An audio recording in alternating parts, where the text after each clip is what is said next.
it's setting up right now.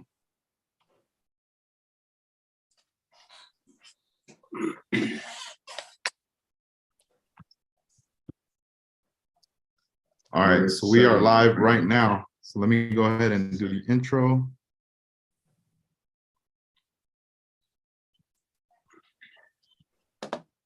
Hey, what's up, guys? Welcome back to another Skill Riders podcast episode. We are episode number 200. I am your host, 65 Lokes, and this is a special one here because we have our guests, David Anthony Garcia, Gary Seeds, and Armando Flores. How are you guys doing? Welcome to the podcast. Well, we're good. Thanks for having us. Thank you once again. Awesome. I mean, this is cool. I'm happy about this just because, I mean, we're all together on the Zoom thing. And at the same time, it's like, I know you guys have a lot of history together going back to the 90s. Many of us learned about you guys in magazines, flipping through the Lowrider Bicycle magazines. And also for a lot of people as kids, you know, you guys are like our heroes. And there was a lot of things going on, you know, just trying to figure out like, how is this made? How is this possible? How are these, like, where are these guys at? And, you know, for me living in Ventura County, I never had that opportunity to come out towards LA or towards the Valley. But I know there's a lot of other people in Southern California that did have those opportunities to be around you guys at shows, even visit you guys at stores like Pegasus, and just be able to have that experience. You know, and I just, you know, I want to thank you guys for what you guys did. And on top of that, you guys are still building models till this day right now. So that's really awesome. Yeah, we're still at it. Man, that's we crazy. Go away and we come back, but yeah. Yeah, and you know, I wanted to you know, kind of ask you guys the same question is, how did you guys meet? And if you want to start things off, Gary, and then we'll go to Armando, then David. Well, I mean, I definitely met them both at the shows. I think I met David first at the Orange County ITMS meetings, or maybe a show. I think it was meetings. He would show up there, and you know, I'd see his builds, and yeah, figured out it was, you know, David Garcia. And then Armando, you know, through I want to say the first time I met Armando was at a show in Ontario. I forget what that show was called. Herb Deeks used to put it on.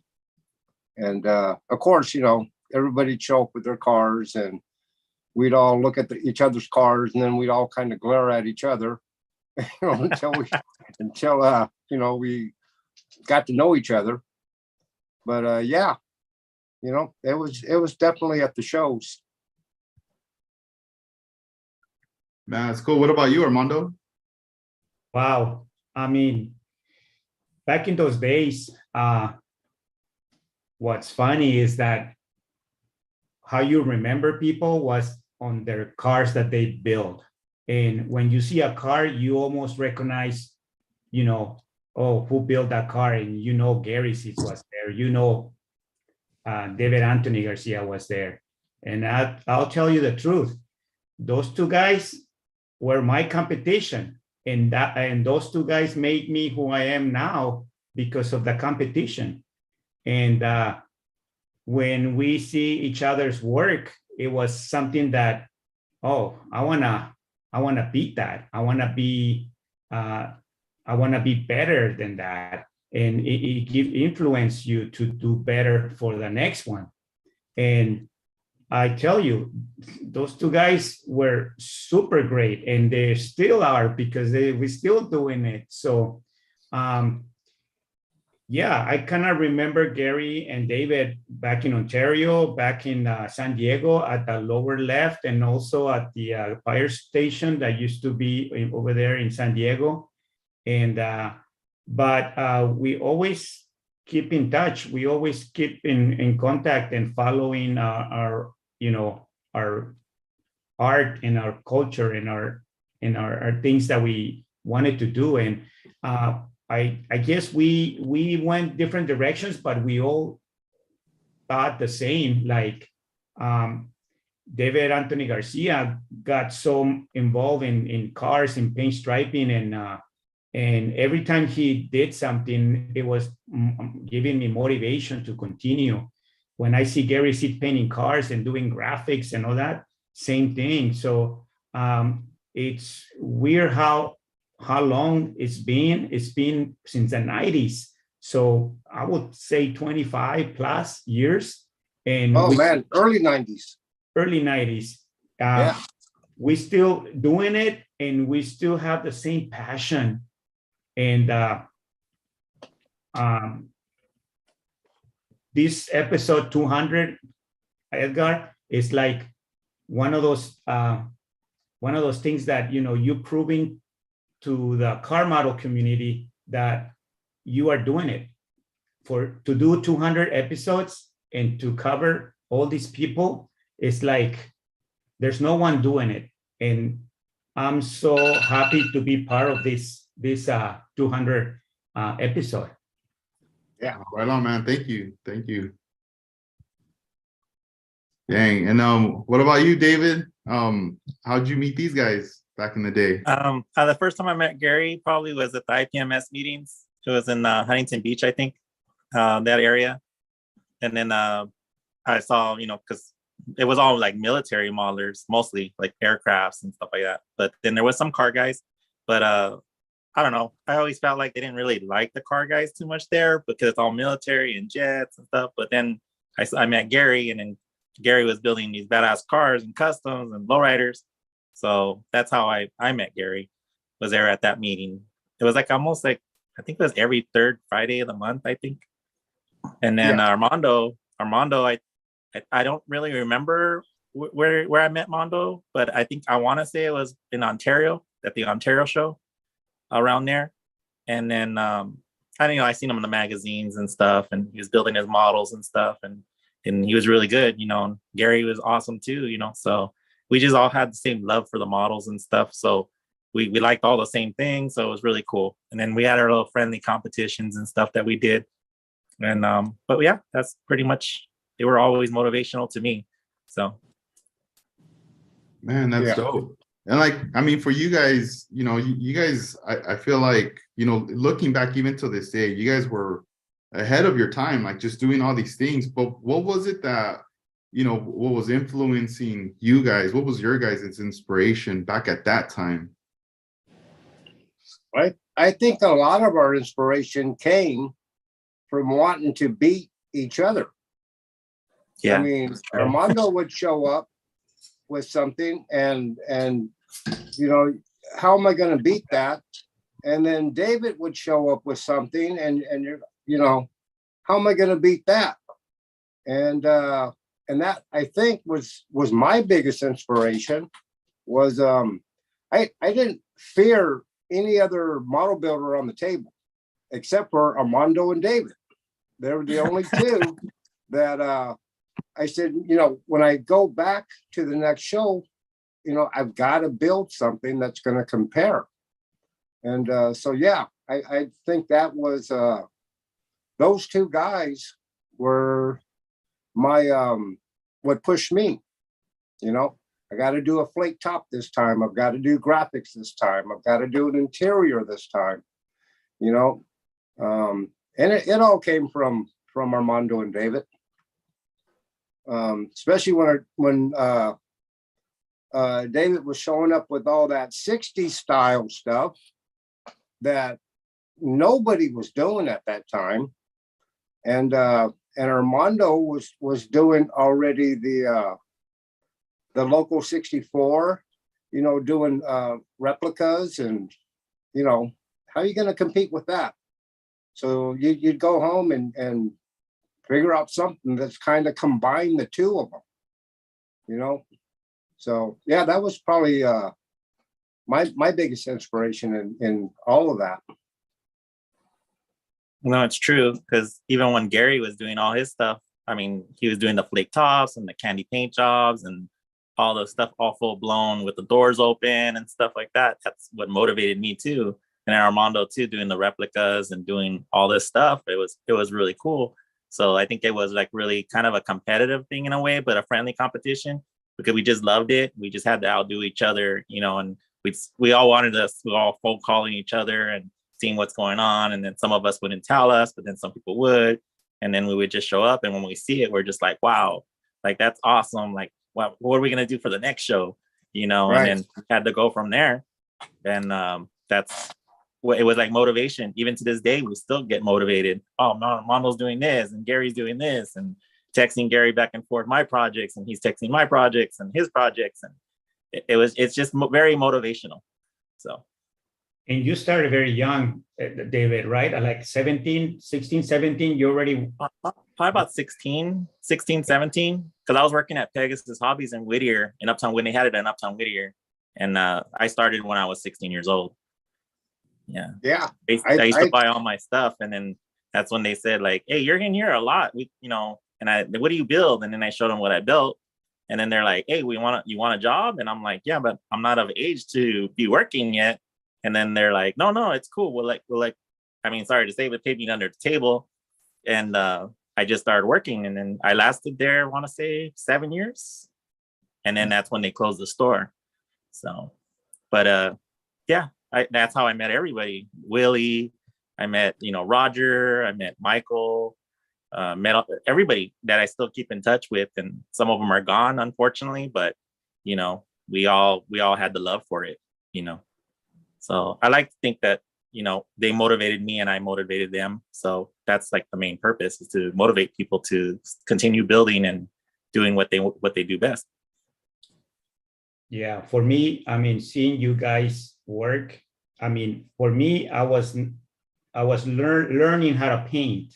So when I see Gary's paint job, lacquer, and you see all these Muranos and you see all these pebble base and all these crazy paint jobs that Gary did, and you too, David, you used to do the murals by hand. You used to paint some nice solid candies, custom body work. I wasn't doing that. I was just more like trying to do a replica of something that it's already there. But you guys were doing something that it's in your mind, something original.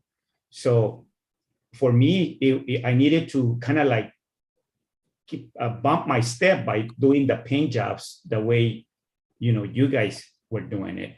So that pushed me more to continue doing all these cars and seeing the real lowrider world like out there with new cars getting done, new paint jobs. And it's funny because you see a car that is nice, and then next thing you know, oh, David Anthony Garcia got involved. Oh my God, no wonder it's nice. Or you see Gary throw that paint job on that car. I'm like, okay, there you go. See, for some way or another, we're still connected, right? And another thing that I wanted to say is even both of you were part of Masterpieces in one time. You guys really got involved into the Masterpieces Association. And I want to thank you guys for being that part of it.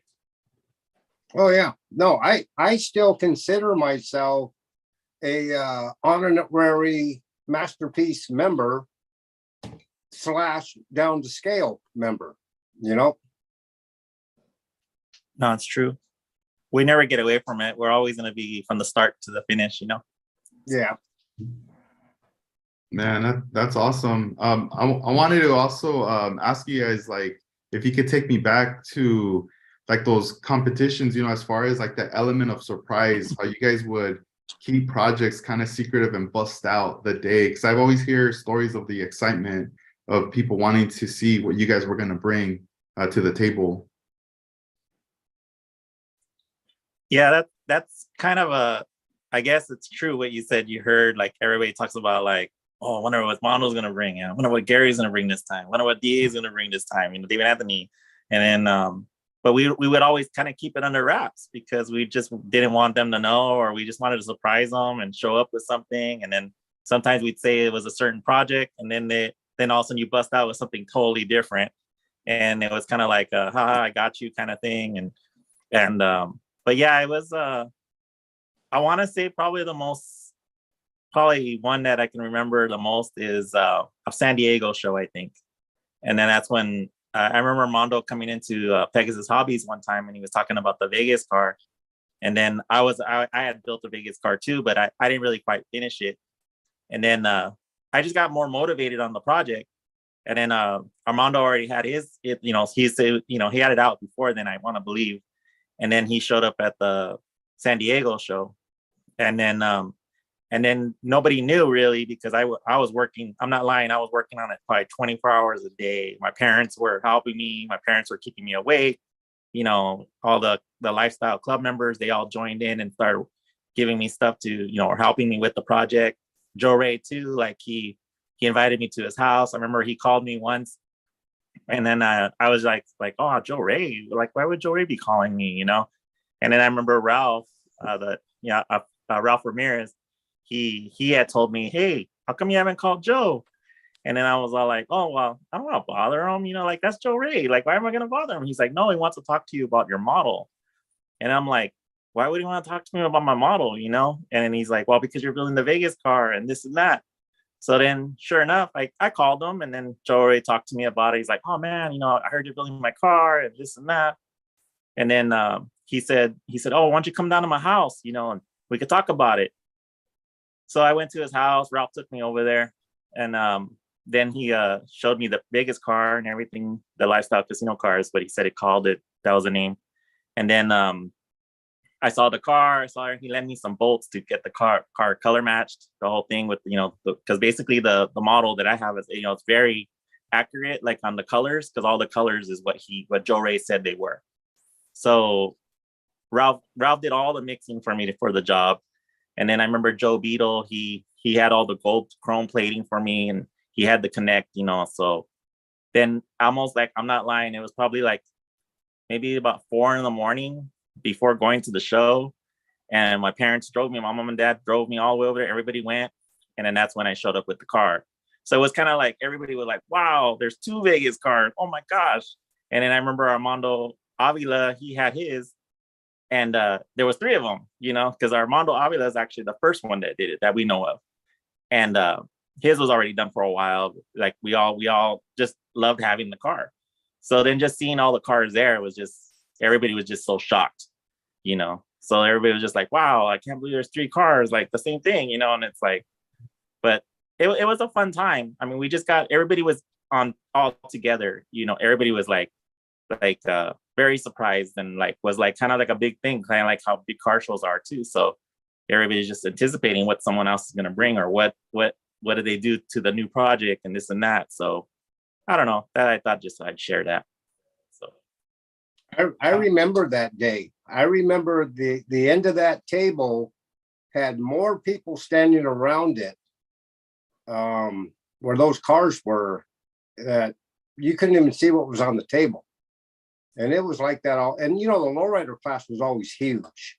It would take up, a 30-foot table, just packed full of models. And but yeah, I remember when that busted out.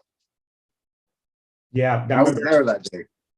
I remember working on Las Vegas car for days and nights, and it was 10 o'clock at night, and I was still working on Las Vegas the day before the show, and I wanted to finish it.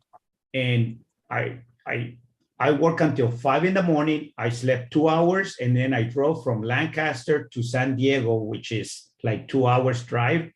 And I made it. I left at 10 o'clock, and I made it right before they closed the judging, because the judging started at 12.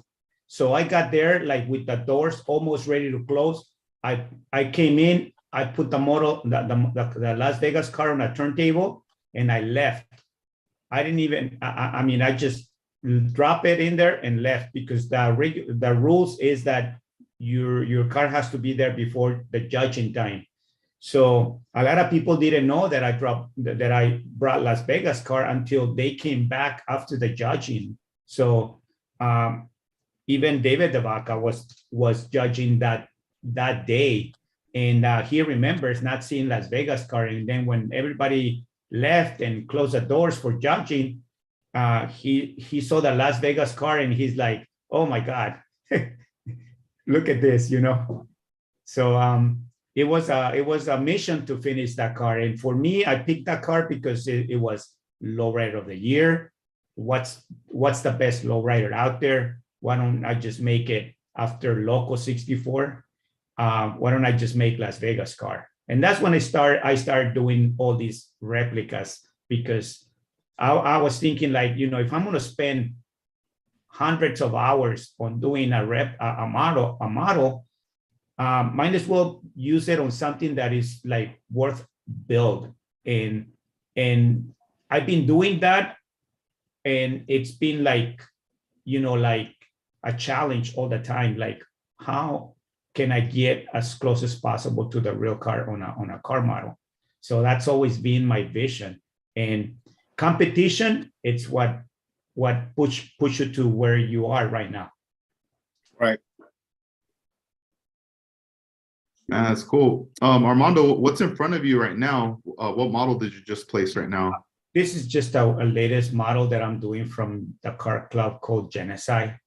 And this car, it's not finished. It's just like, you know, ready for some clear and some little bit of touch up.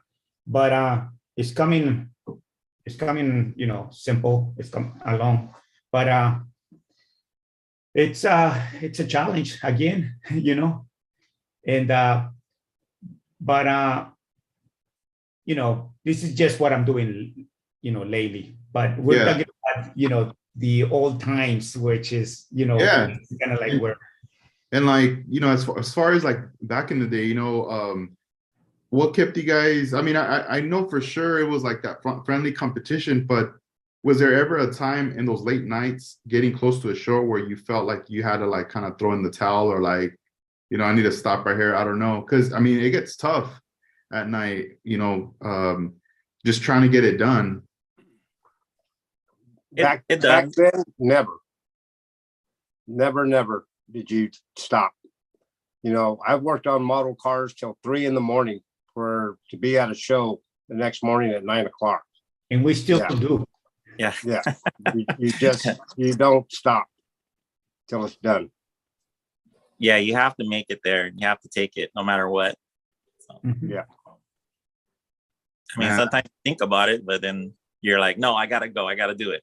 And I used to like the old times more than now, because right now you post pictures, you know what people know what you're working on. So you give a little bit of you know, you post a picture, now you know, people know what you're building. But back in the old days, nobody knew what you were going to come in and bring.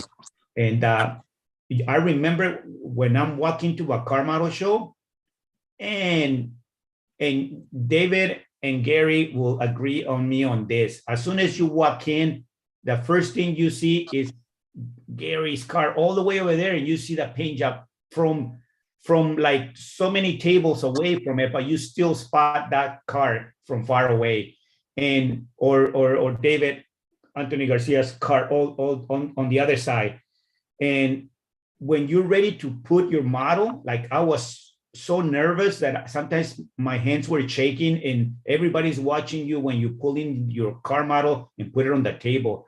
And I used to always say, like, oh, I'm gonna get there early so nobody can see me, and I can just put the model and then, you know, just put it with time. But it was never like that. It was always like running late and try to make it to the show, and next thing you know, everybody's there. It's like, that was like, but you have to put the model. But as soon as you put the model, that's when the whole show starts, you know, because everybody, as soon as you drop the model, everybody's just like asking questions, and they want to know how you did this, how you did that. And the whole thing starts right there. Yeah, that is true. I remember, like, when you put the model car down, everybody's just anticipating. You're just waiting, you know, because like even before when I first started, I had no cell phone. We had home phones, so we were always either calling each other like at 3 in the morning, seeing how things are going back and forth. Hey, did you get it finished? Not yet. And then the minute we put it down, they anticipated. Like they're I guess, like, I like to say we're lucky that we're the people that they were anticipating, you know, being there. So I always anticipated what Mondo was bringing, what Gary was bringing, what others people were bringing. So it was a lot of fun, you know, back then. I mean, like Mondo says, it's not that fun. Not saying it's not that fun, but it's just that everybody knows what everybody's building now. Everybody's posting, everybody's putting pictures up. So, but yeah. Yeah, and what's great is that, let's say David will bring a car, right? And I'm like looking at it, and I'm looking at the wheels, I'm looking at the paint job, I'm looking at the stand, and I'm looking at like, man, this guy has like talent. Like this guy can make that car like look like the way it should be. And the car's talking to you and it's telling you like, man, look what this guy did on this car, right? You look at Gary's and you start looking at the interiors, the paint job and all these graphics, the combination of colors, because that's also another thing that, you know, you get to learn through the years. And it's just like your eyes never saw that before, and now you see it, and that's a motivation, 100%. Man, that's awesome. I just trip out that you guys are still doing it. It's in your guys' blood, you know. You guys got a lot of love and passion for model building. You kind of have to. That's the main thing. You gotta, like, it never goes away.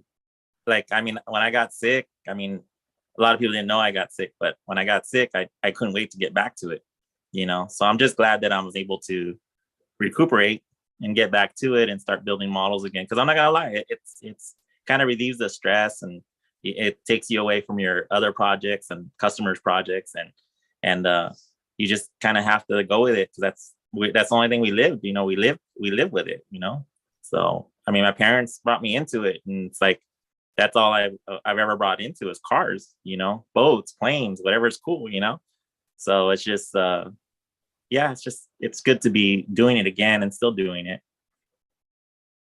Yeah, and as far as like that time, did you guys, when you guys be presenting a model to a show, did you just focus on one car, or were you guys kind of placing like maybe a couple cars at the table? We sometimes had like one major project, and then whatever else we were building at the time, we would bring them. Like I used to bring maybe, like when I brought Vegas, I think I only brought Vegas. That was it. And then when I did go to other shows, I had brought my customs and my hot rods, and then some more other lowrider stuff and things like that. But most of the time it's usually like one major project for like big shows. Cause there was the 3 big shows. There was like San Diego, I think there was Victorville, and then there was Ontario. That was like the 3 major shows. So like that was like, and then when they did that model car of the year, they did that. I didn't really compete in that too much. I think Mondo did, I think. And then we just like, it was like, that was the 3 shows that were connected. Like whatever place you got in all 3 of those shows, that's when you became the model of the year. So, but like you said, we always concentrated on one project, one major project, and then whatever else we were doing on the side, you know, whatever other cars were slowly getting put together or whatever. Because even when we, like, sometimes, I know Gary knows this, like sometimes we bring a car out, and then when we come back to the next show, there's other parts on top of it. Like we modified it, we made it better, you know? So yeah. I've done that, you know, it didn't have a motor at the time. Now it has a motor, you know? So, but yeah, it was fun. I mean, I'm not gonna lie. I mean, it was always like, there was so many models. I remember one time, I think it was, I want to say Victorville, there was like almost like 580 people or cars, and it was jammed. Yeah. It was packed. Yes.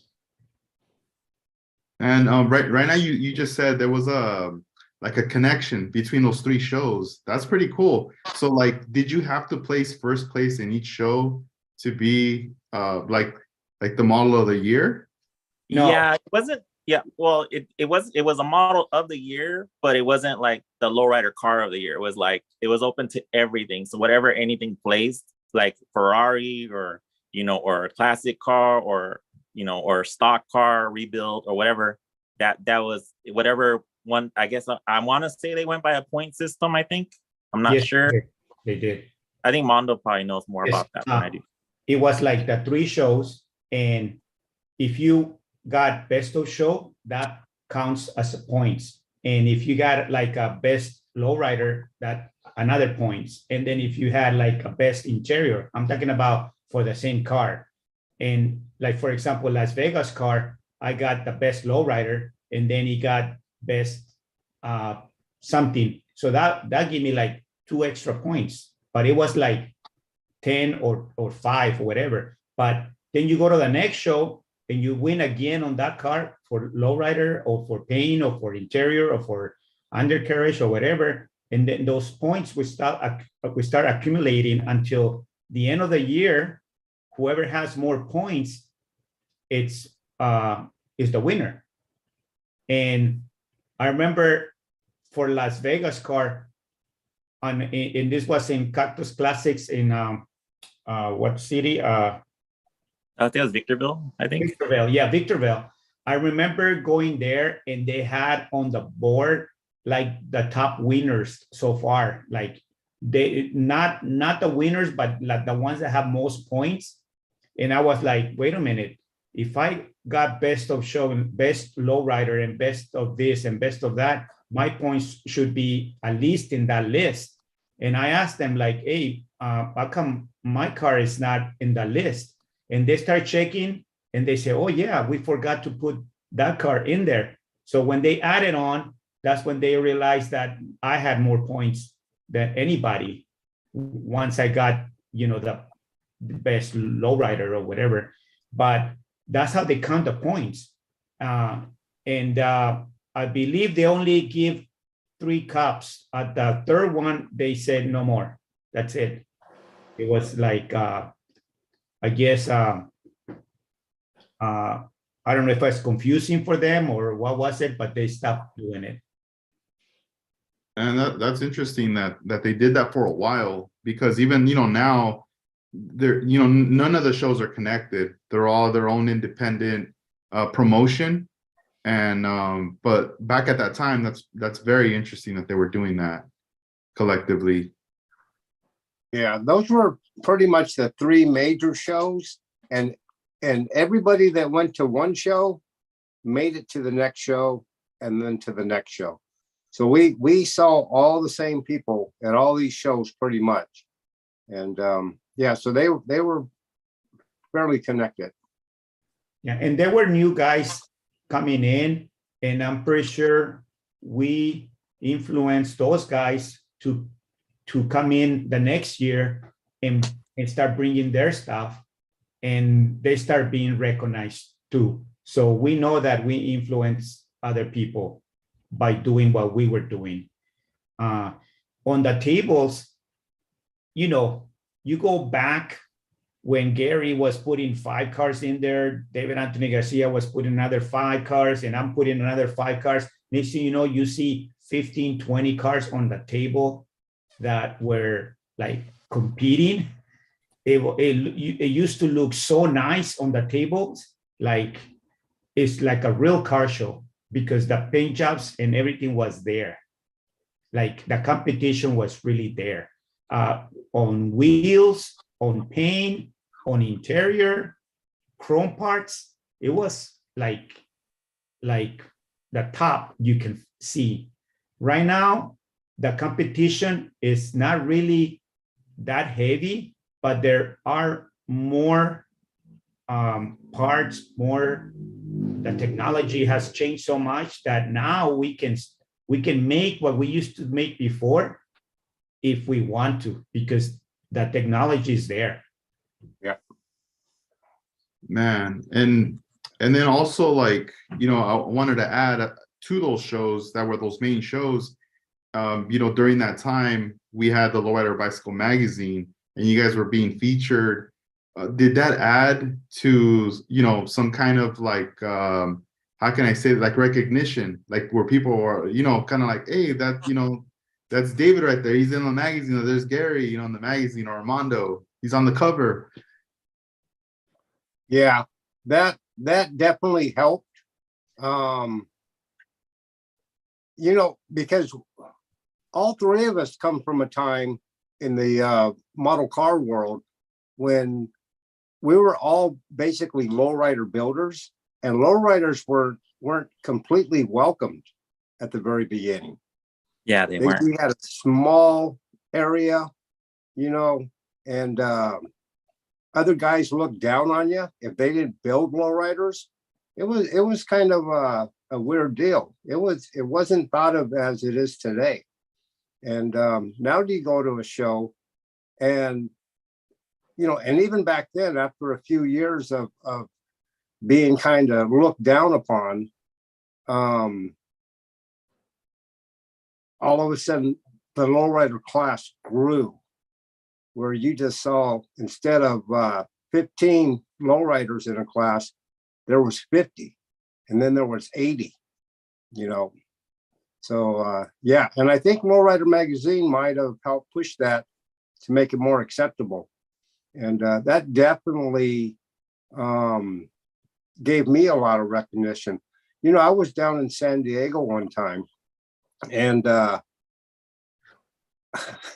I pulled into the parking lot for the lower left show. Me and who was it? Who was with me? George Ramirez, I think, was with me. And we pulled in. I had a 64 Thunderbird at the time, slammed on the ground, chrome reverse wheels, metal plate top, little donut steering wheel. We drove it all the way from Long Beach down to San Diego. I swear that thing sat probably an inch off the ground in the back.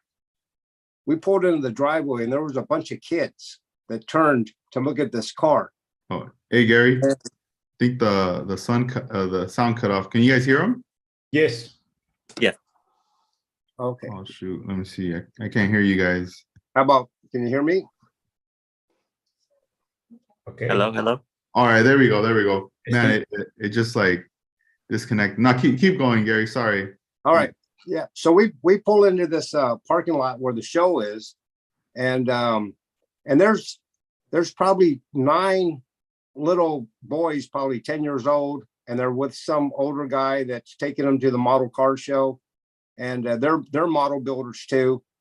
And as we drive past them in the parking lot, I hear these kids say, they're looking at the car, because of course the car is a lowrider, metal plate top, this and that. And I hear one of the kids say, "Oh man, that's Gary Seeds." And you know, it was from those magazines.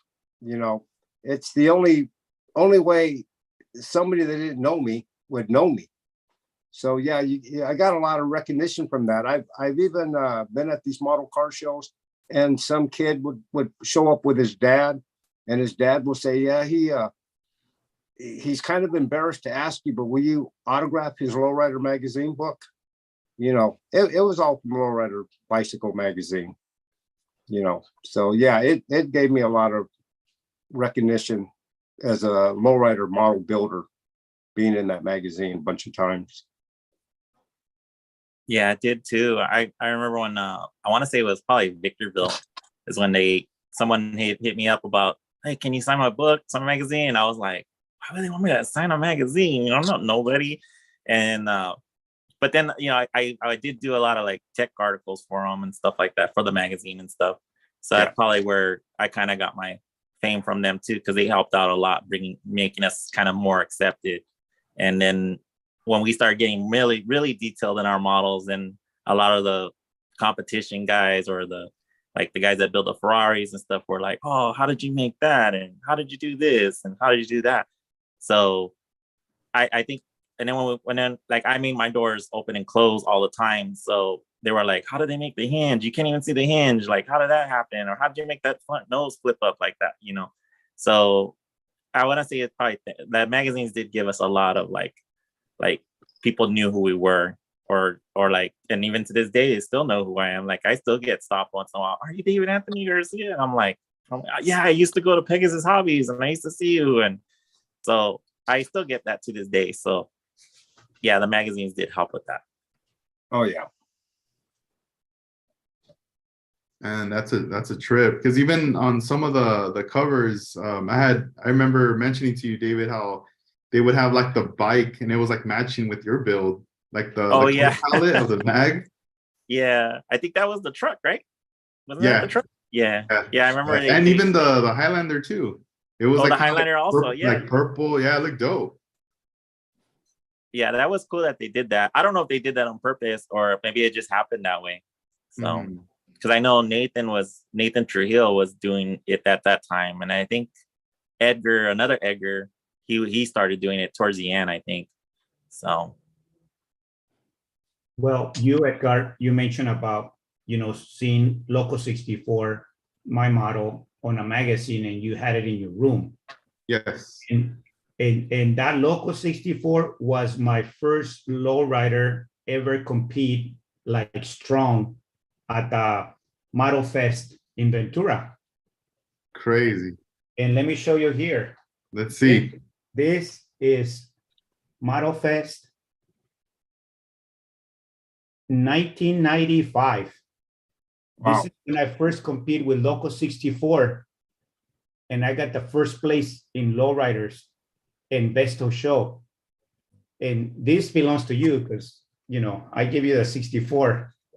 Dang, thanks. Yeah. I mean, it's in my room, man. This has to be together with that Loco because Yeah, I mean, it's crazy because I expressed to Armando years back that I still remember, as a kid obtaining the magazine where his car was featured in there, and I always loved in the magazine how you would get the build, like they would use pretty much a whole full page that basically give you that chance to, like, you could cut the page out and, like, as like a little mini poster, because it wasn't like the 2-page spread, it was just like a 1-page.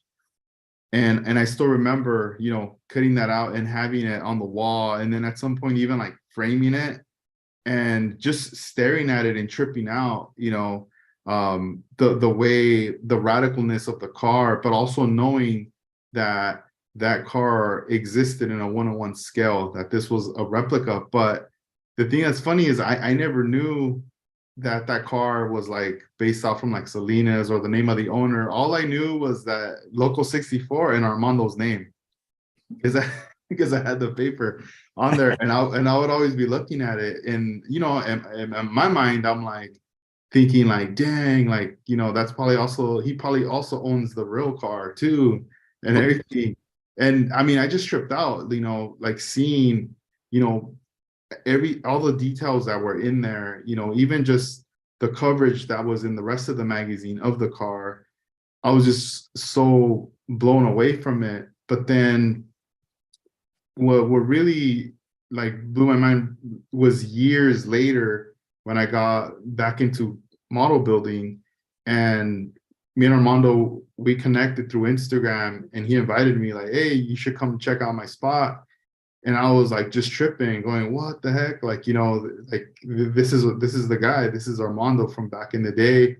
I had pictures, that picture was on my wall, it looks like 64. And then to finally see it in person. And I remember Armando's like he's opening up his case, he's taking it out, and he's like, pull out your hand, like, here, hold it. And I'm like, no. Like, I thought I was gonna drop that thing, And he's like, no, don't trip. And then I was like I couldn't believe I was like holding that car that, so many years ago when I was a kid, I saw that car. And then now, we put on the table, and just having that opportunity to be able to see it, up close and personal, that was like crazy. And then just later, years later, he's just like, hey, here, I want you to have this car. And I'm like, what the hell? oh wow.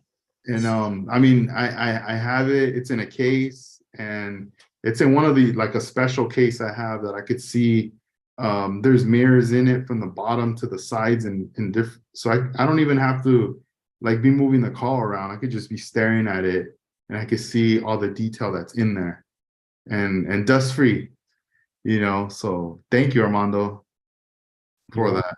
Okay.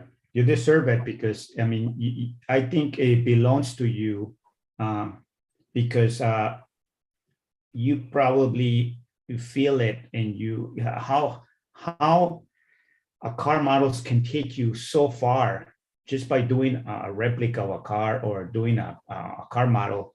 How far it takes you. Like Gary Seats calls me and says, Armando, here, I'm gonna send you this one, and I'm like, You say no, right? But it's you know, it's always a reward later on in the future because you help somebody and then somebody else helps you. It always works that way.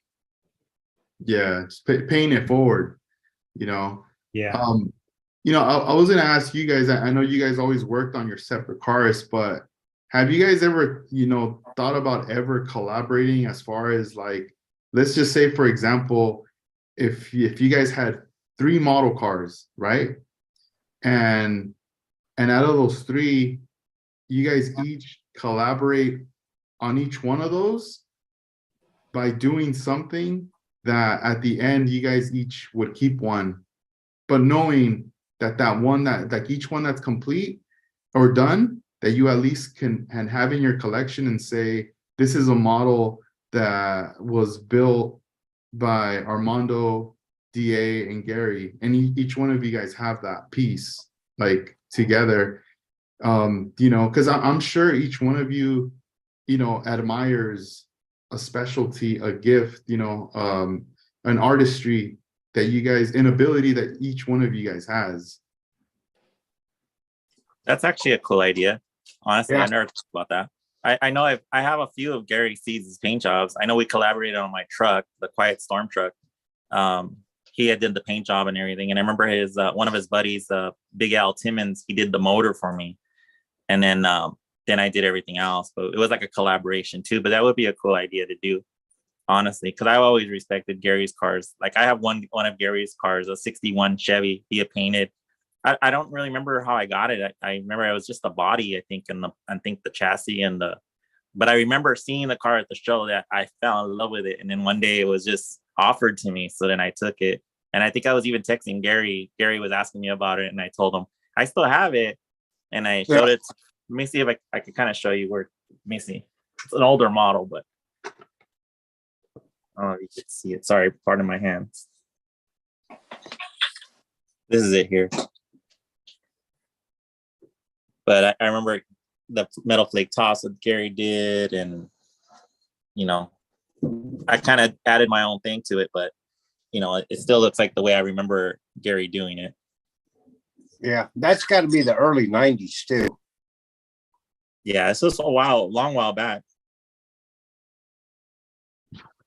But yeah, that would be a cool idea.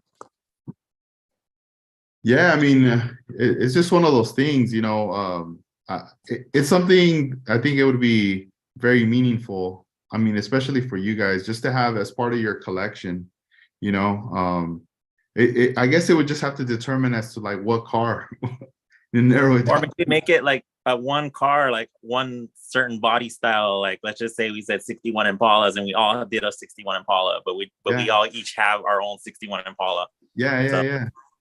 That would be cool.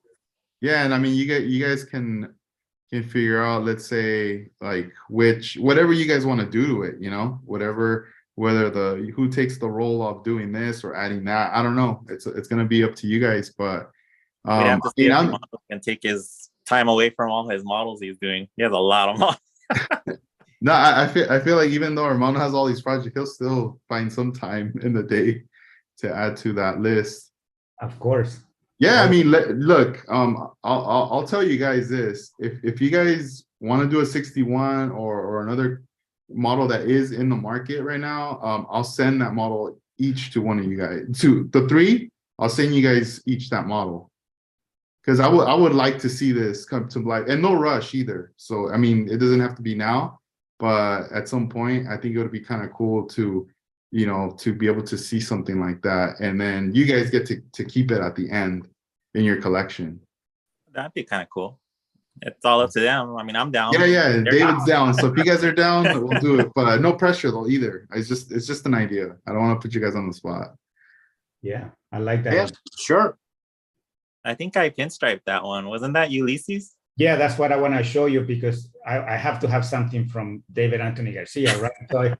So you actually striped this car for Ulises, and look at that paint stripe on that. I mean, it's incredible. It's awesome.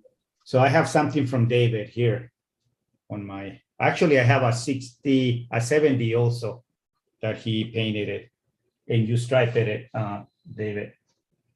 A purple one? Yeah, I was wondering what happened to that. I think that was one of Ulysses. Was it Ulysses? Yeah. Yeah. Yeah. I Oh yeah, I do remember that one. no, this one it's mine, but the other one, the purple one, it's on my case over there. I wanna do a pink interior on that one, but it's got your paint striping on it.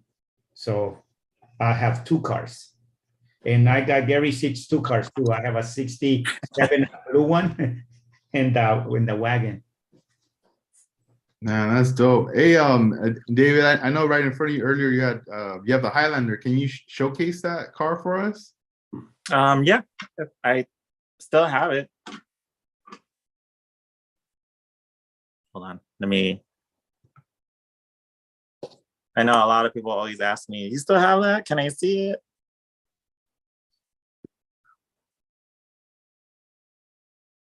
It will look nice next to Loco 64.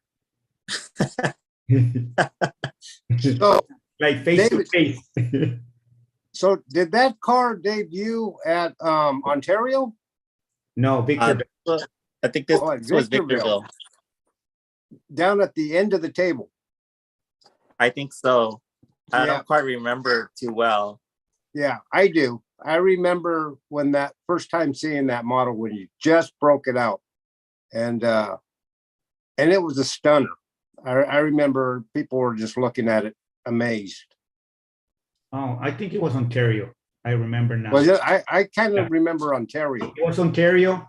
And it was, I remember this because I was, running, competing with Loco 64. And then David Anthony Garcia came with like exactly like Loco 64, but in purple. So now he beat me right there. And that's what, like, oh my goodness. Okay.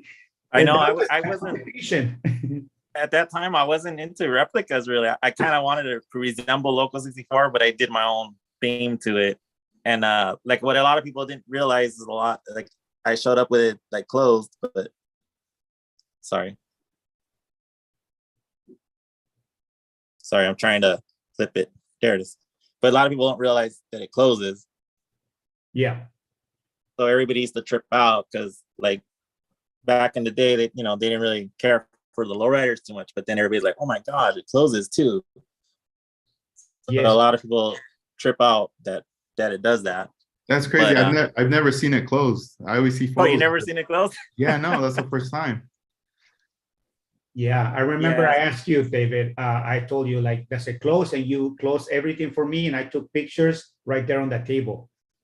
I remember you were always with your camera. You always had your camera. Always. I Yeah. have everything on video, and Edgar knows because I send them. You got me looking like probably like 100 pounds lighter than I am now. I remember looking at Javisa's videos. He posted a couple of videos of me when I was working at Pegasus, and I was like, oh my God, I'm like half a guy. Like, what the heck? Yes. And hey, Gary, would you like to share some of your builds with us? Yeah, I can. I'm in my model car room.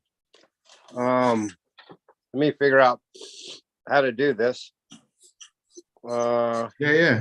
Go ahead, and we'll want to check that out right there too. Yeah, I like that. You got the little platform right there, Armando, with the cars.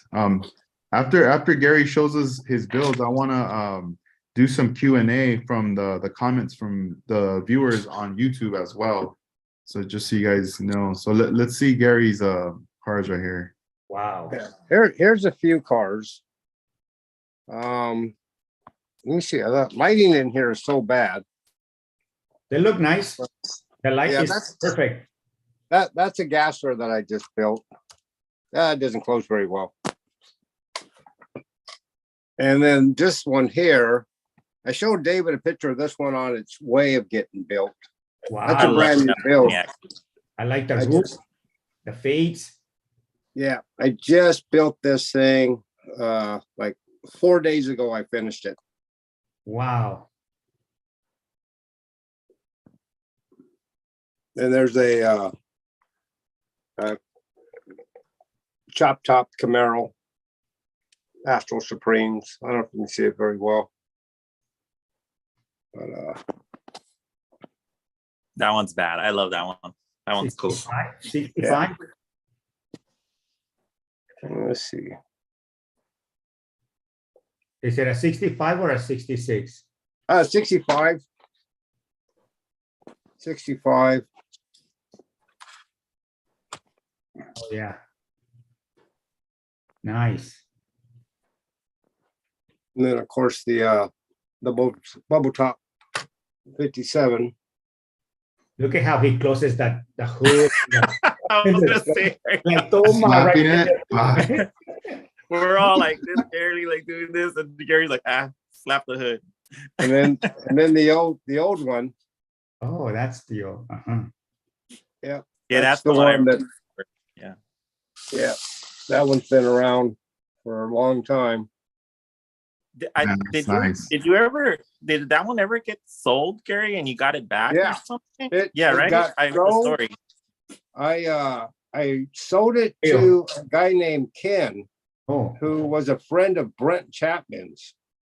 And then Ken had it for years, I guess. And then, of course, like every other model in the world, Brent ends up with it and decided to put it on eBay. Well, Dave DeBaca saw it on eBay. So he contacted me and said, "Hey, you want that car back?" And I go, "Yeah." So he got it from Brent, and then I made Dave DeBaca a deal on it. And that's how the thing came back. Oh wow, it deserved to be back. Yeah, I'm glad to have it. I don't know if you remember Bobby Macias. I remember Bobby. Yeah, Bobby built the motor in this car. hmm. And I'm trying to, let's see if I can get in there. Yeah, we can see it. But it's highly detailed. I mean, it's got transmission dipstick. It's got an oil dipstick. It's got carburetor linkage. Let me pop the hood off. There we go. Let me see if I can get a little bit better light. But yeah, so yeah, I was glad because I got this body from James Bonsell, and Bobby built the motor, and then I did everything else to it. And at one time it had working headlights and tail lights and interior lights. I don't remember what the bottom looks like. Yeah. So that was it on the bottom. Wow, and it's all the way to the floor too in the back. Look at that. Yeah, it's slammed. Yeah. Slammed, and then it had the I remember the flamed interior Mm-hmm. and the old style hydraulic pumps everybody used to have, the one piece aluminum. I think that was like Fine Line Engineering was doing those before Pegasus, right? Yeah, I'm not sure where I even got those, but I know I used to put them in all my cars because that's all I could get. And then of course here's some other things. I got a ton of them. I got them over there. All of our rooms look the same almost. Yeah, look at all the crap I have up here. Jeez. All the crap down here. More down here. Then I got a whole wall over there. And then inside the closet, it's just too much. Wow. It's too much. And I know. collect- I always look at my wall of plastic, and I'm like, "Am I ever gonna get to finish all these?" yeah, it's just not going to happen. There's no way I'll live that long. Now I'm trying to figure out how to flip it back. Yeah, Dan, Gary, that was pretty cool. Thanks for sharing. Oh, I want yeah. to ask a question here. This is coming from Jake. He wanted to know how many months does it take to build one car for you guys? Oh, it depends on the car. Some of them take years. You know, you start on it, it gets put away, and then of course you pull it back out and you work on it a little bit more and you get tired of it, and one day you finally finish it. Yeah, I agree with Gary. It all depends on the car. Like I know the Vegas car took me 3 years to make. Yeah. So, but that was the body was like scratch built. So there was no Lincoln Continental out there. No, So I had to make it remember when you from made scratch. that. Yeah, I made it from scratch. I remember seeing a Lincoln Continental next to a 64 Impala in a parking lot, and it was the same length. So I said, well, that's my scale there. So I just Yep. based it off of that. Yes. Yeah, and then I have another question.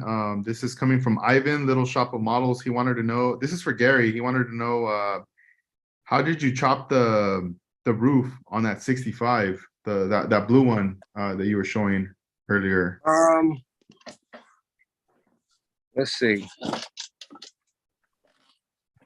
I'll have to flip it back around.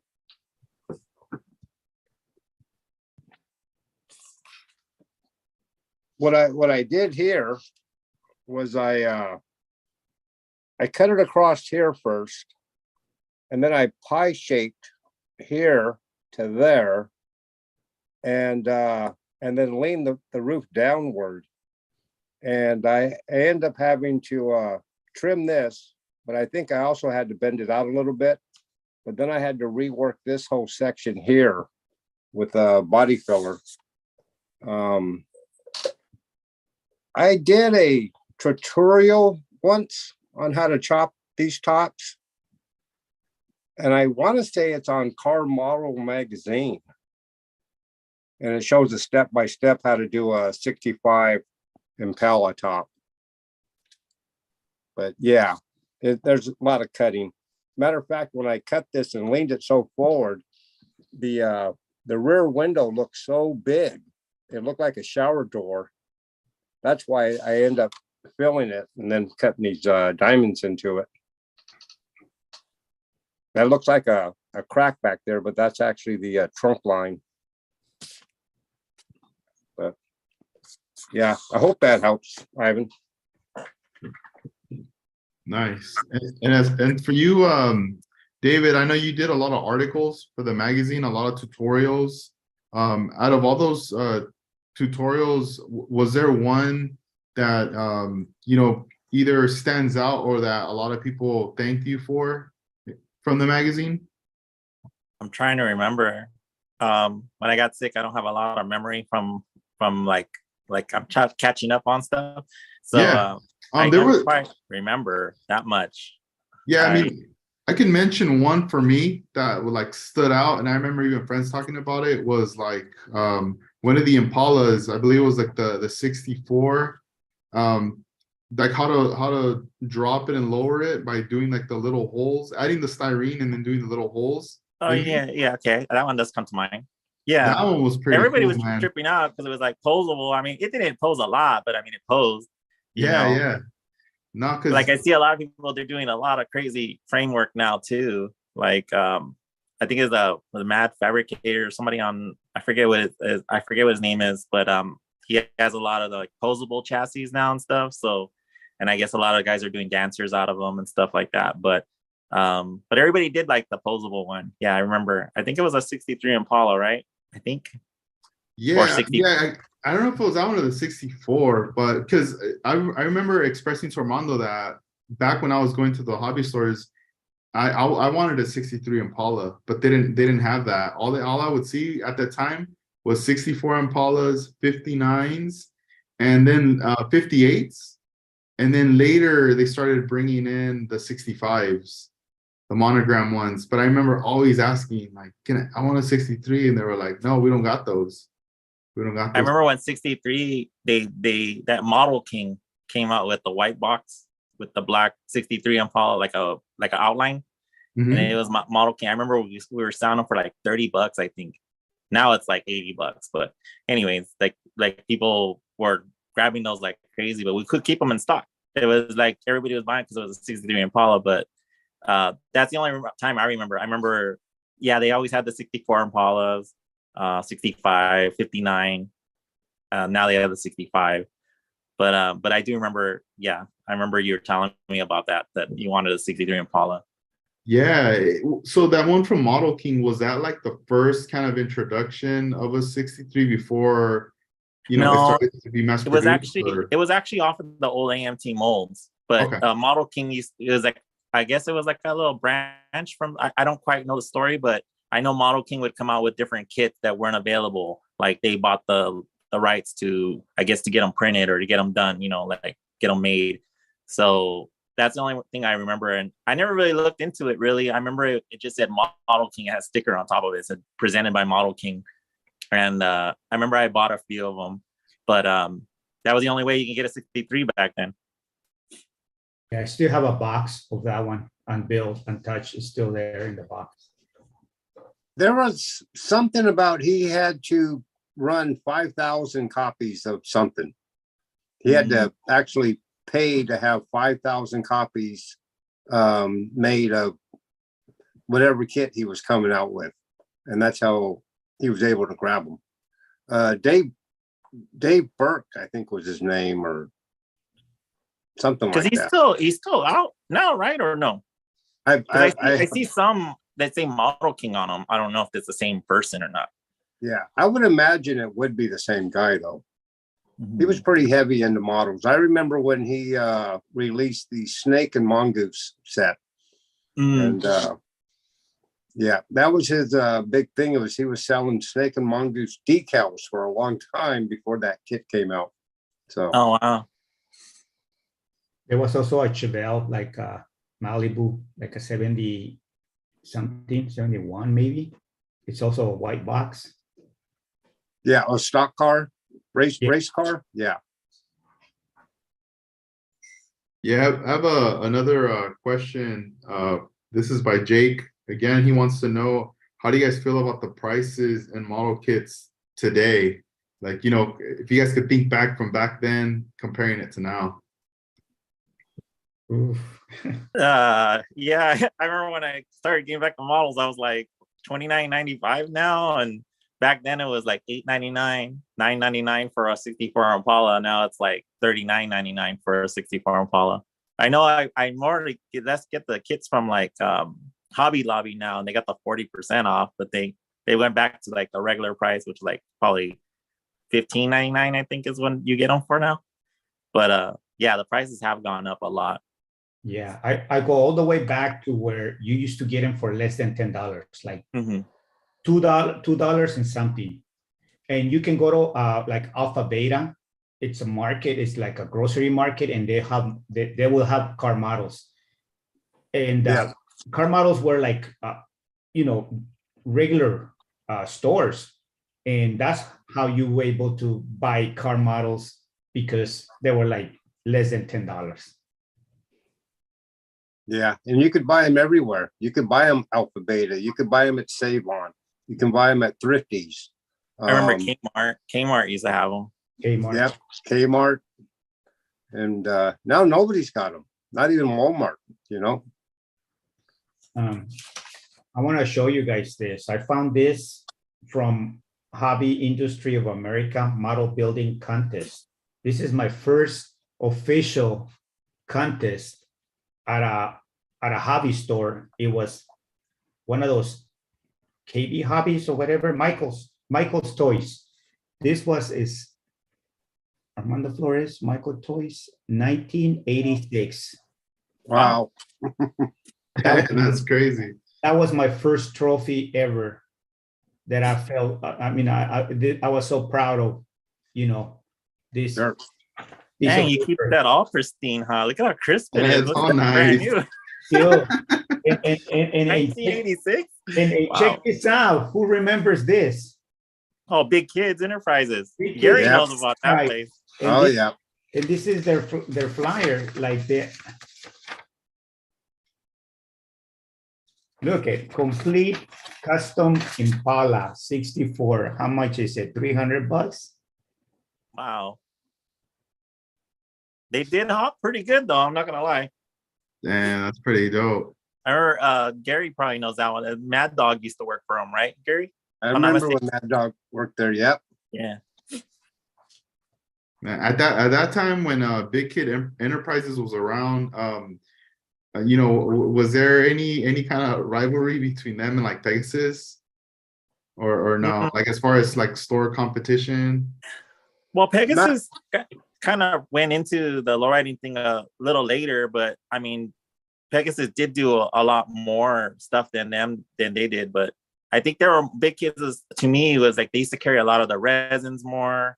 They used to build the hoppers, and everybody was all about the hoppers and stuff. But that's from what I remember. I actually throughout my life, I never been to Big Kids. I always wanted to go, but I never went. And unfortunately, I guess they kind of closed up. I guess I don't know. Gary probably knows more on that than I do. yeah.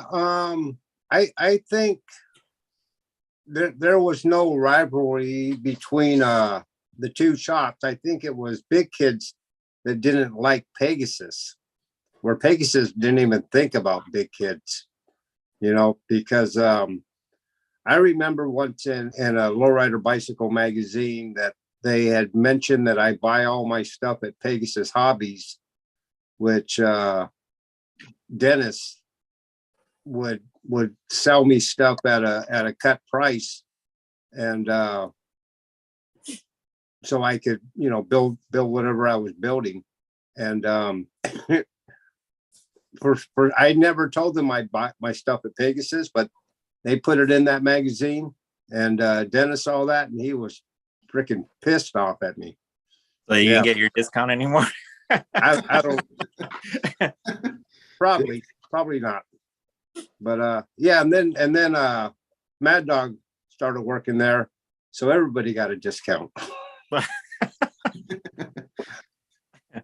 I remember Mad Dog. I think I met him like maybe twice in the beginning I think you were in the club still too, but in the down the scale. I remember we went to a Right. meeting. I forget it was at a restaurant or something years ago, and Bobby was there, James, everybody was there. I remember, Yeah. and then you had Henry. the other friend Martine. I don't want to mention. Oh. I don't know. Yeah. Oh Yeah. man, that guy was something else. Yeah, I wanted to let you guys know, David DeBaca, he's in the chat. Oh, cool. And he wants to know if you guys could you know talk about the wheels that you guys used back then. That's a good one right there, because you know I always wondered, like, you know, even by flipping through the pages, where are they getting these wheels? So if we could touch on that, on the wheels you guys used. Well, I know Armando always used his wheels back in the day. I know that he was making them, machining them and everything. I was amazed. I was like, oh my God, these rims are badass, and the tires are cool, and this and that. And yes, this wheel is the most you know, original masterpieces wheel, and it's still like, you know, my kind of wheel. Every time I put him on a car model, it's there. But on Loco 64 was the first time I actually compete with my wheels that people were seeing now, real 520s. I'm talking about 1990 something, right? So you never see that before. It had to be made by hand or by a lathe. But when I saw the first article of Lowrider Magazine, it talked about a guy named Mario from up north that he made these lowrider wheels, and I'm like, wait a minute, those are lowrider wheels? No, let me make some real 520s and make some rings out of aluminum, and I became, you know, making the wheels. But that was the competition. If the wheels were there, the car you know, it helps. It stands out, like, and that was always my mission: try to make the most realistic wheel, you know, created. Of course, now there's Taco from Japan, Kevin, and this guy from Indonesia. He's doing some nice wheels too. is that the Tian Dinasis or whatever? Yes. Tian Dinasis. Yeah, I've seen his wheels. Are really nice. Yeah, these are his wheels. These wheels are really nice. And Jerry's wheels. I mean, Yeah, Jerry's also. Yeah. I remember when I was doing the Highlander 64, I remember I wanted the wheels and everybody was using from the monogram or Revell 1965 Corvette Super Sport or whatever you call it. I don't know. I don't even know the right term, but I Yes. remember that everybody was getting those wheels and making the Dayton. Like for instance, I did my. Oh, sorry.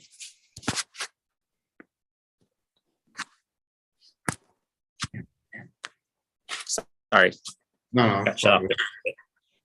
But that's. Yes, that's And I used I think it was SJS or something. They did aluminum rings, but then I had the rims gold plated, and then I even did the ring on the back side. So, because a rim has the back side and has the front side. But everybody was like, "Oh, where'd you get those wheels at?" And then I did these are the Herb Deek ones, and I had to twist them and everything. Like Mondo did the same thing to his, I think. Yeah. And but yeah, same thing. Just then they got Gavin has his. No, actually, these are SJS. Oh no, what's his name? I always forget his name. custom something like that. No, God, I forget what his name is. I just went blank. Jeff Metzger. Metzger. There you go. Yeah. Sorry, Jeff. But yeah, these are Metzgers. These are Metzgers here. Those are his Star Wires that he did. Sorry, trying to get better here. But yeah, there's a lot of different companies doing a lot of lowrider car stuff now. Yeah, back in the day, I used pretty much whatever I could find, and but the one thing I always thought looked a lot like a 520 was a promo tire, like off of a Nova kit or a Falcon. They were smaller than what would be on a bigger Impala, and they just had that like premium look with the way they were cut. And you put a 7-inch scale wheel on it, and it looked like a 520, pretty close to one. I do have a couple of sets of wheels from Jeff Metzger, JPS. He makes wheels. pretty good. There you go. Yeah, he makes pretty good stuff. Really nice wheels. Yeah, they're very nice quality. Just like the Gavin's is a really nice quality also. Yeah. And I like how you guys have, like even like you, David, just showing us all the different wheels and then them coming from different people that they were made. That's pretty cool. It's like Sorry that I couldn't remember the name. I go blank sometimes. No, that's all good. Was it a headache doing the one wheels where you had to twist each spoke for like the Las Vegas car? It was. I'm not gonna lie. I don't know if Armando had the same trouble, because I know his spokes are a little thicker, so I can imagine he had more of a harder time. Because I know the Herb Deek ones are really thin, so I think I ruined probably two of them because I twisted them too much. I had to practice with it and see how many turns, and I think if I remember correctly, I think it was 10 turns in the front, and I think the back ones were 12 times, I think. Wow. To turn it. But I had to do it with a tweezer. I had to cut each spoke separate because they come like together, and they're like little sections. And I had to cut each one all the way around. So I'm over here with little tiny wire cutters, with all my primitive tools, and had to twist them with tweezers. So, but buff them first before you twist them. Right, I did the same thing. Buff it. My spokes were brass. Mm-hmm. The ones that were chrome, they were nickel plated. So once it gets nickel plated, you couldn't twist it. So yeah, when it's brass, it's really easy to twist, and it will not break because the spoke is thicker. And I was able to do 11 turns on each spoke, and I cut them individually the same way and pull it at the same time while I'm turning. And I did it on all of them. And then it looked nice. It looked all, twisted. Yeah, if you would go, did you ever have the accident where it would actually just snap off if you went too far? Oh yeah, yeah, definitely. That's why I ruined like two of them. I think before I had to learn first how many twists can I get it, and then once I figured it out, then I was like, all right, cool. So it takes 10, 12. Okay, cool. So I kept doing those. I honestly, I probably did those probably the night before the show, honestly, because I just was worried about getting the car together. So I had to put those rims together day and night. So I remember my mom was like, "Are you still up?" And I'm like, "Yeah, we're getting ready or ready to go." And I'm like, "Yeah, I gotta get this thing together, you know." So yeah, it's a lot of patience. I'm not gonna lie. Yeah, have you ever thought about maybe in the future doing another set like that, or nah? You don't want to visit that anymore. No, I mean, I get tempted sometimes. Sometimes, well, like Gary and Mondo know, we always they probably do the same thing. I always work on stuff like the last minute. I go get an idea, and I'm like, all right, I'll make another set of spokes and keep them for safe, like just to see if we could still do them. So Yeah, I did some of them that I twist them and then I send them out and get a nickel plated. And I did only like 5 sets. And I think I gave a set to Ralph Ramirez for the 68, the purple one. And what I did is yeah. I twisted the wires and then I send them out and get a nickel plated. So now they were like a lot stronger because it was plated already over the brass. And I have another question from the chat. Let me see. Let me get his name. Here he goes by model car 1589. He wanted to know, what's your guys' favorite Impala year when it comes to the model cars? 64. 61. 62. Nice. Yeah. I like those answers. Yeah, 62, I think. And would you guys end up at that time back then like buying multiples of those years whenever you guys would come across them, or just be a little patient, just maybe get one copy? 64s were always, if it's available, buy it. Yeah, 64 is pretty available. 61s, I like the older kit better, honestly, than the new one. So I think I got like 2 model house resin ones for that, and I got one original, but probably got one of the new ones too, I think. Yeah, that 62 back in the day that was featured in Lowrider Bicycle that I did, that was a resin 62 because you couldn't get 62s. Nobody. I know they were hard to come by. Yeah. And then when they started making the wagons, everybody was all about the wagons. I remember when I got those in at Pegasus, I remember everybody was coming in for them like crazy because I used to order all the resins and stuff and the rims and all the hubcaps. I miss Model House. Model House isn't around anymore. They have tires now, but that's it. But they had the best stuff, custom stuff. Like they had the coolest chrome reverse wheels with spiders in the middle. They were so nice. And did you ever keep any of that stuff, David, like from back in the day that I you guys still were do. selling at the store? I have a lot of stuff that I picked up. I mean, I'm not gonna lie. I mean, it was probably the worst job I ever wanted to get into. Not because I loved everybody and I loved helping everybody with the models and stuff, but it's so hard when you have a model car habit because I would leave my paycheck there all the time, and I would buy all the rims and all the stuff. And yeah, it was just crazy.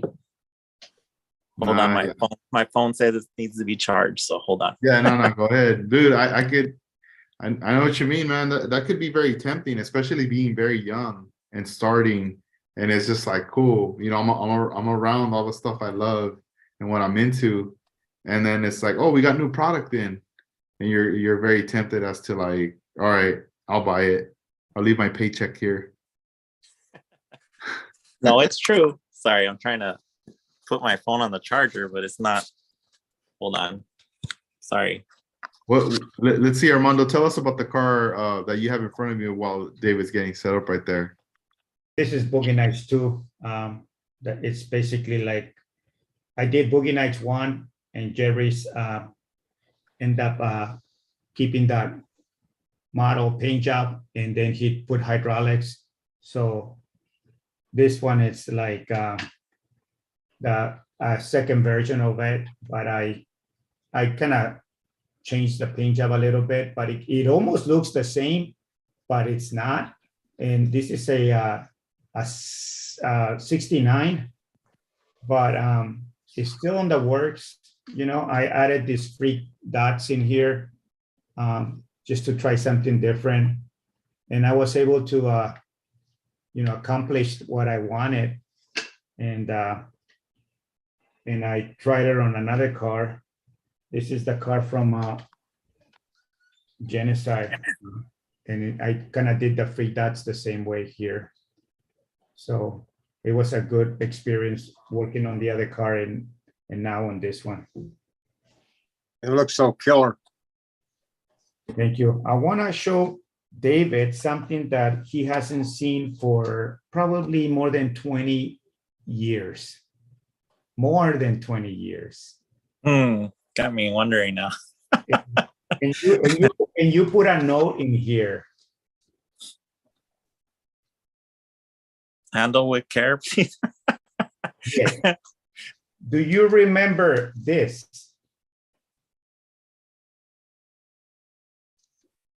This is a magazine when you were doing all your murals. Oh, okay. You were doing this beautiful murals of girls, and based on this magazine, I did a card and I put the mural of that girl on a 64. I do remember that. Yes. A blue one, and that was you put, I think this one good, not to rebuild, done with class. Damn, that's a long time ago. Yes. And it's still here waiting. Wow, that's crazy. It's not mine, it's yours. But I still have it here in I used to collect those a lot for like the murals and stuff, because I used to do a lot of like the Lady Death and different girls like on the Yes. trunk of Yes. Then you got me into buying more. So I ended up buying a few more collectible magazines that every time I see them, I'm like, let me buy it for the murals and stuff, ideas and stuff. So that's crazy. one day when you come into my garage, I'm gonna give them back to you. That's cool. Damn, those are like image comics.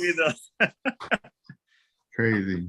I figure I can bring it to this podcast attention, like this is 20 something years ago. Man, I've never seen those before. No, they were in my stash here. Damn, that's cool. I remember, Armando, one time you busted out with an album that had like all the flyers from a lot of the events from back then, and they were Yes. like in mint condition. I have it here. Let me show Yeah, you. let's see, flip through some pages. Let's see if you guys can remember any of these flyers. I couldn't find them, but I have all the business cards from Gary Seeds from day one. Let me see here. This one here. This book here has all kinds of flyers from oops. Heaven.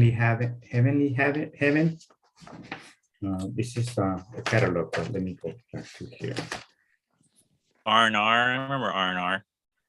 Back in R&R.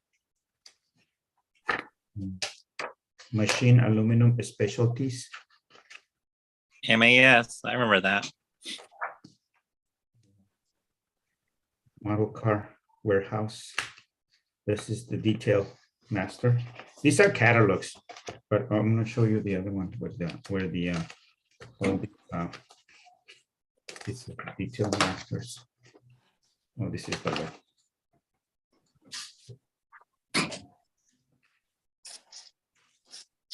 Let me get the other book. Yeah, because I remember seeing like it was like a lot of it to now. I mean, I would consider like vintage like flyers, but they look super cool. Like the artwork. Hey, it's all pristine, just like his award. His award was all pristine. Yeah. 1980. I'm Yeah, like, it's dang. crisp. Let's see. Is this it right here, Armando? No. Oh, I have something from another one from David Anthony. Oh, damn. Let's check it out. Check this out.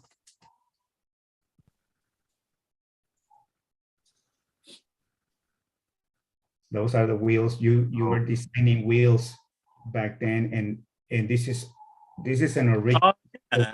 This is an original drawing. Somehow I end up with that one. I don't know how. You but, should steal that from Pegasus. uh, Yeah, I don't remember.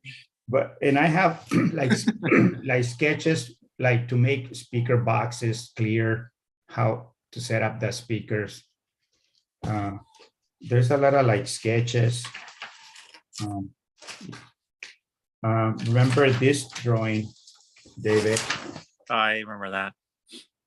This is when you first made masterpieces. Man, was that for like a t-shirt? Yeah, for like a t-shirt. Yeah, that would be dope. That's a cool design right there from David. Yes, and there was something I wanted to show you guys here.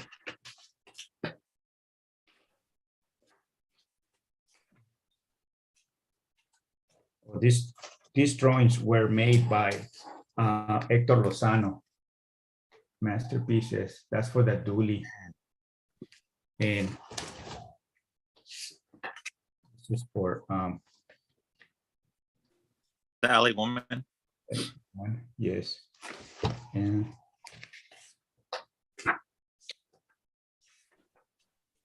this is for Aztec Gold.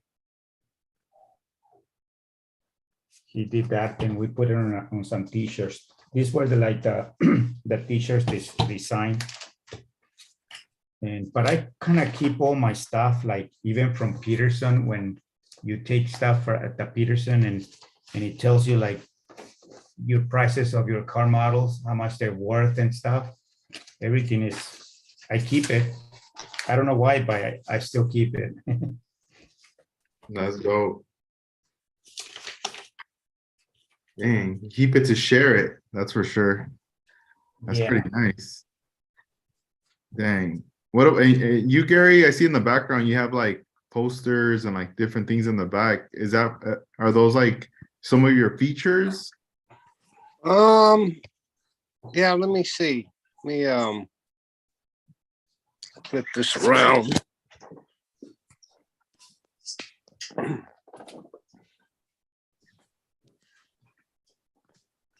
They're I don't know, can you see that at all? Yeah, we can see it. There's that 63. That's a 6 tray. Yeah. Yeah. And some old lowrider bicycle cover stuff. That's when I got the cover for the Scale Auto Contest Annual. And that one.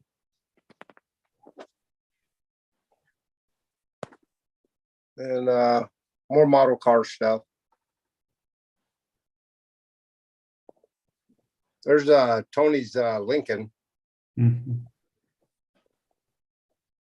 And when they featured me in the Scale Auto magazine.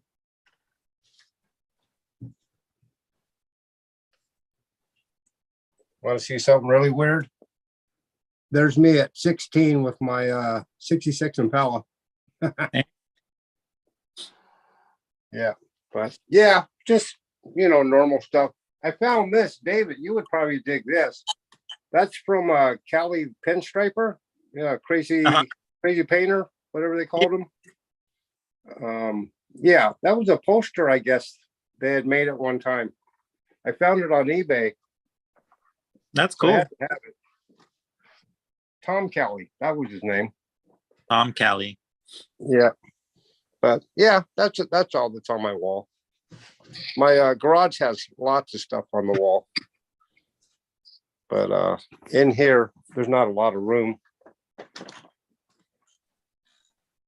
What model is that now, Armando? You got in front of you. This one is the Pink 64 that is called Low 64. It's just one of my new paint jobs that I'm gonna do. So the challenge is to create that replica of that car. But this one has the bigger wheels. This one has Gavin's true spokes, and the wheels are kind of bigger. But I changed the trim. The trim is not an Impala SS. It's more like a custom trim on it. But it's ready for paint. This is gonna be for the Pink Motel presentation coming up later. Yeah, when's that presentation taking place? We don't know yet. It's still like Like pending? pending. Yeah. Okay. Yeah. This one is a 69 coupe. It's also from Genocide. So I'm doing all these cars from Genocide. This one also. This one's a nice one. I wasn't too familiar with Grand Prix, but look at this Grand Prix. This Grand Prix, I put a T-top on it, and it's a replica of a real car too, but it has those like wires, LA wire or whatever. And it looks really nice with that. I pinstriped that car, the real one. Yeah, you did pinstripe all around here. So those are the cars that I'm gonna do. But for Lowrider magazine, there's gonna be like this. We're gonna have like a presentation and also car model and Hot Wheels. So we're making the Whittier Boulevard sign for like Hot Wheels. So Juan Amezcua is gonna do the Whittier Boulevard in 1/64 scale. And what you see in the back here, it's the Whittier Boulevard for the 110 scale. So it's going to be an RC 110 scale Whittier Boulevard at the show, plus the regular 124 Whittier Boulevard is going to be there. So that's going to be a mission for Jerry, Juan, and I to do by March 4th, I think, is when the Lowrider Super Show is going to happen at the Long Beach Sport Arena, I guess, or Convention Center. I'm sorry. So that's going to be less than 2 months. Yeah, that's coming up quick, dude. Like, it's gonna be crazy to see like a big display within that size of scale, and then very small. Is there gonna be also like model cars displayed at that show, or yeah, it's your going to guys' be display? the three Scales. scales. Yeah. Damn. So the idea is to put Whittier Boulevard in 164 for Hot Wheels, and then it's going to be Whittier Boulevard for 124, and then it's going to be a Super Show car model contest in there too, and then there's going to be the 110 scale RC cars, and that one is getting a lot of big response on Jerry's side, because he's the one that is gonna. I think he already put it on his website, the dimensions of the buildings and what is, some sponsorship going on to get the trophies made and all that stuff. But we want to focus on the kids. We want to make sure that the kids go home happy with trophies and stuff, because that's the motivation that we can do for our kids for the future of, car models and Hot Wheels and RC cars, because that's getting pretty, it's making a lot of noise right now. Yeah, that sounds interesting. I mean, obviously as we get closer, you guys are probably going to be posting up information and things to share Yes. for that show right there. So we'll definitely keep everybody posted. Do you guys have any questions like for each other? Like from back in the day, or anything that you guys have probably never asked each other before? You still paint lacquer, Gary, on your models? No, I have some lacquers, but it's so hard to get good lacquer thinner anymore. So the only time I use lacquer is if I'm wanting to do like a cobweb where I shoot the hair out, and that's the only time I ever use it. Everything else is base coat, clear coat now, or house of color, candy concentrates, Mhm. pearls. But it's all urethane now. No more lacquers. Okay. How about you, David? Do you use any lacquer paint on Not your? much anymore. Just what Gary said about like the lacing and stuff like that, and the veiling and webbing. That's about it. But I haven't done anything lately with lacquer. Mostly urethane. Mhm. Dang. So like, for the viewers that are watching right now, I know, Gary, once in a while he'll like share photos of like projects he's doing. You do professionally, painting cars, motorcycles, boats, and pretty much any project. Where are you located, Gary, where people want to check out your stuff, or maybe I don't know, maybe there might be a viewer in your area that might be interested in your services. I live in Charleston, South Carolina. Nice. So yeah, I mean, But I just started a YouTube a couple of days ago, right? So there is some of my work on that. If people want to go to that, it's hanging with Mr. G Seats. But yeah, there's stuff on there that I paint. There's model car stuff. Having a kick with it, so they definitely can see stuff there. Or you can Google my name. There's lots of stuff on the computer. yeah, I've been enjoying your channel.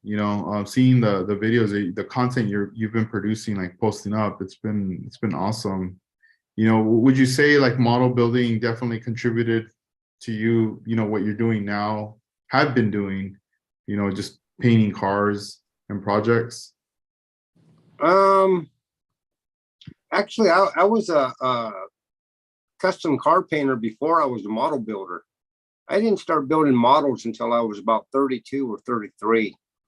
I mean, I built them as a kid for a year or so, but wasn't really interested in them until I got older. And yeah, but before that, I painted custom cars, drag boats, motorcycles, and I just used what I did on the real cars and just converted it over to the model cars, and started painting them with the same material and the same style, I guess, and the same techniques, and just kind of just started building models and never stopped. It's never been anything I got tired of. Man, that's great. And also with you, David, I know, professionally you paint, you pinstripe, and you worked on like just so many cars for people too with pinstriping. And I remember even seeing photos of you even working on like fabricating or like doing like stuff with like other projects at cars. And then you have the Dragon Shop. Can you tell us some history behind that? Behind the Dragon Shop? Yeah. Yeah, well, unfortunately we had to close the shop probably about 2-3 years ago, because my dad had a heart attack. So he's doing better stuff, but anyway, it's kind of a sore subject because we lost my mom like 2 years ago. So it's been kind of rough on that. But I mean, we just started the shop. I mean, just as a family. I mean, we worked at our house, and then little by little, everybody started adding more stuff, and then we started doing more stuff. So I was doing probably the Dragon Shop since probably when I was 14, 15, around there. So, and that's when we were working at the house. But I don't know if that's what you're asking. What are you asking exactly? Like, Yeah, it's well, it's more like the contribution with like model building. I know with the Dragon Shop there's a lot of modelers that I've interviewed in the past who have said they got that opportunity to come over to build models and hang out with you guys there, that you guys open up their doors. But at the same time, like having that experience, having that in the family business, contributing, even like to car model builds, and then further on pushing yourself in your career, becoming a professional painter and pinstriper, and still doing it till this day.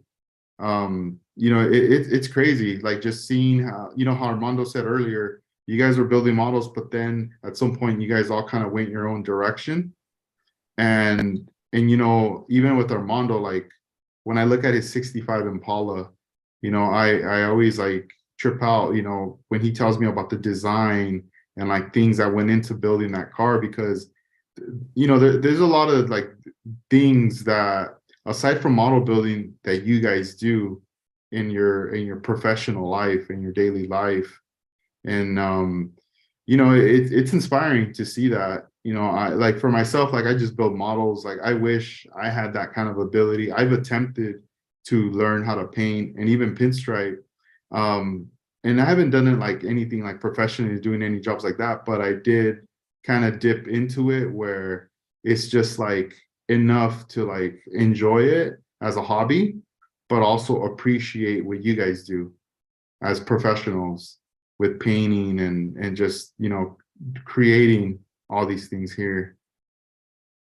Yeah, I mean, we used to do like it's funny because when we were doing the cars for people and their customers and they became friends and stuff, like then little by little we found out they like building models too, because they would see the models in my office and stuff. So then we just started doing like a kind of like a Friday night thing every so I think every month we did a Friday night thing, or every week maybe.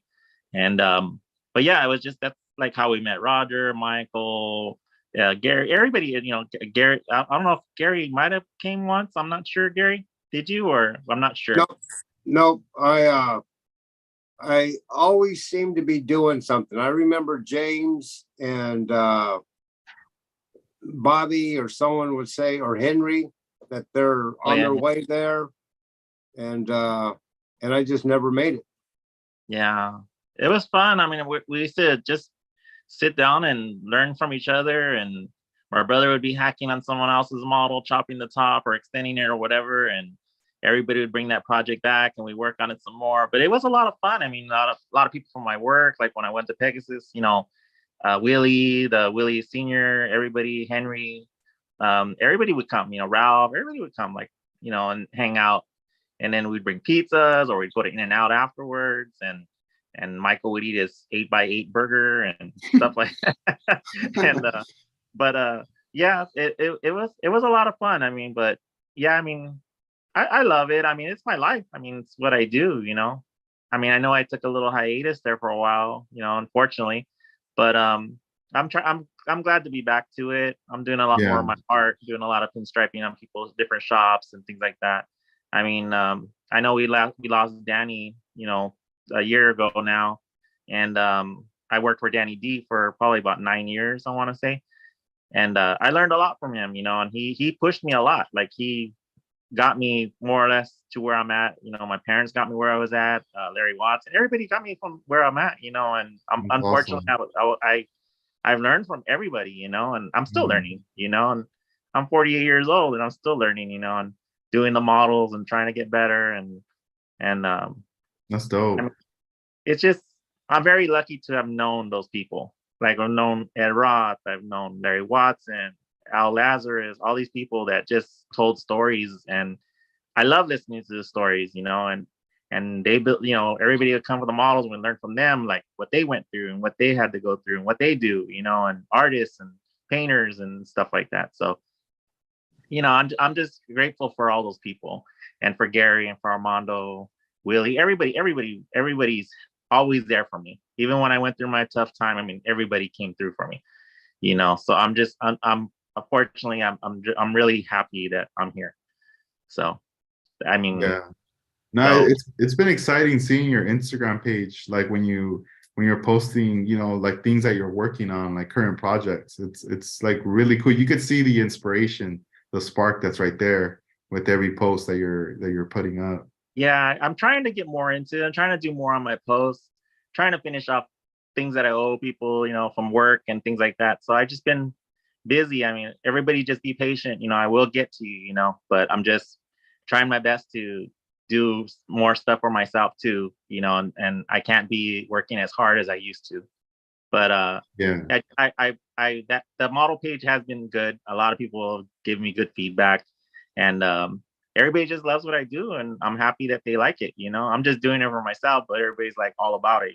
So Hell yeah, dude. You got fans, man. We're all yeah, fans. yeah, it's crazy. For as many years I've been in this, and I know Mondo feels the same way. I know Gary feels the same way. Like talking to Gary and and he's showing me his bubble tops and he's showing me that 65 and all these different customs he's doing and painting and his motorcycles he's painting and stuff, and it truly inspires me. They inspire me, and just get inspired by people, period. Just have fun with it, and that's what I did for all those years. I competed and whatever, but it's like I just did it for the fun, that's what I always told everybody: just do it because you love it. That's it. Yeah. Damn, that's awesome. I totally agree with David. And also, back in the old days, they used to think that we always have an issue between each other because we were always competing, but it wasn't that. It was more like we were in competition, but a lot of people thought that we like hate each other or we don't want to talk to each other, but no, it's we're still talking right now, and we still, every time we talk, it feels like we the last time we had a conversation was a day ago or whatever. It doesn't seem like it's that long, but it's been years and years of our relationship, and because we love this hobby so much, is what keeps us together. That's true. Yep. And that's a trip. So like back then, Armando, people used to think there was like a rivalry. Mondo never liked me. Oh, they're not homies. Mondo hates me. In Gary seats, it's like, oh my God, here comes Armando, or something like that, But hey, it was a competition. That's something totally different. But we were still, doing what we like to do. Man, that's so cool. That's so cool. Is there anything that you guys would want to add on before we wrap up this episode, number 200?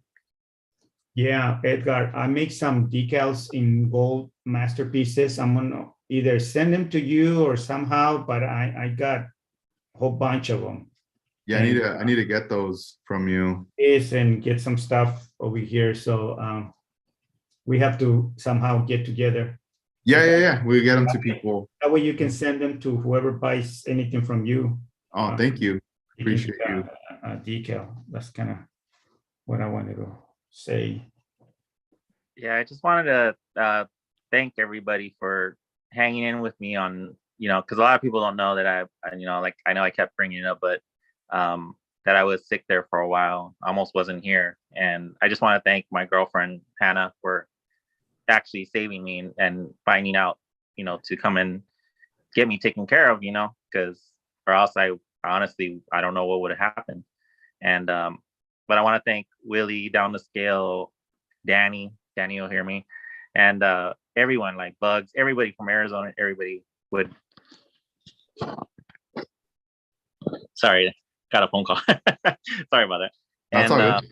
But just everyone, just that has been there for me and took care of me, and are still taking care of me. So I just want to thank my girlfriend and everybody for helping me and being patient with me.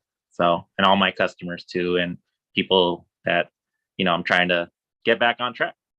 So, but I'm glad to be back. Cool. Yeah. Now, Edgar, for congratulations on 200 episodes of Scale Riders. Thank you, Armando. Yeah, thank you. I mean, Congratulations. Yeah, thanks. I mean, I appreciate, you guys for taking this time to do it. And, I wanted to share this, milestone episode with you guys collectively. I've seen, I've met David in person, obviously Armando, Gary Seeds, I haven't met in person yet, but I mean, we do converse, we've done podcasts, we text each other and stuff like that. And I know in the future we'll definitely meet. But as far as like, right now, this is pretty cool that we're able to communicate and connect, digitally through Zoom. And I know for sure we'll see each other in the future. And, just, admiring your guys' work and everything, and being able to be here now, it's pretty awesome. And, things that I've learned through the years has also come from inspiration from your guys' work. The quality of work, the things you guys did back then is very inspiring. Definitely, you guys were just like, pushing every build. You guys were pushing it to that next level that you guys wanted to step it up. And, right now we're in a position, obviously, where we have all these options. Parts are being made, things are being 3D printed. We have so many options. And right now is the best time to push it even further, because now everything is there for us, but I do want to, thank you guys for laying down that groundwork in the very beginning, and just, holding that torch, especially for everybody who's like building lowrider cars when a time when it wasn't really being that accepted, and just being there in the front lines to bringing it up to now where it's like something that's very like popular. You do see, especially in California, on a lot of the tables, people doing builds like that, and I'm happy, David, to hear that you're doing good, your health and everything. Like everyone cares about you, like we all love you, man. Like it's Love you guys too, man. Seriously. yeah, man. And I mean, it's like you just do what makes you happy, and that's one thing I've learned is like, if you're not happy with doing something, you kind of have to like step away for a bit, reflect, and then come back to it, and kind of, realize like, why am I doing this, or what?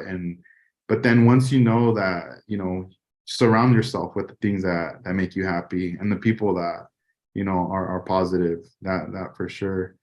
And I mean, I'm excited, and also, proud of like Armando, keep pushing the presentations. He's shown me like stuff from the past, like what year he started the first presentations, and then how leading up to it now. But I would say like those first ones, it was him presenting his models, but then later on in the years, turning into collaborations with other modelers, including them to participate in the presentation.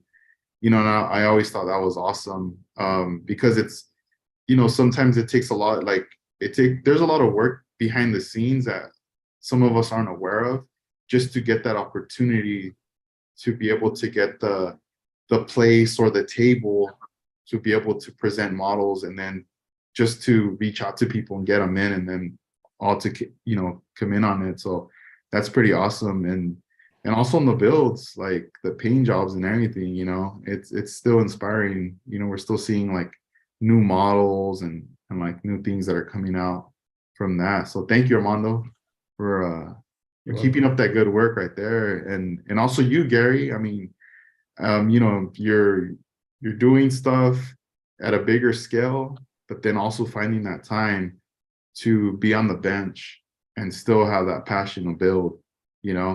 It's you're still like, you're doing both, day and then by night, and still just the paint jobs too, just pushing it, like, the things you were doing back in the 90s, like blowing people's minds with the colors and everything, and even now still doing it like that. It's crazy, man. It's you three guys are definitely our heroes, man. And just, keep doing it for as much as you can.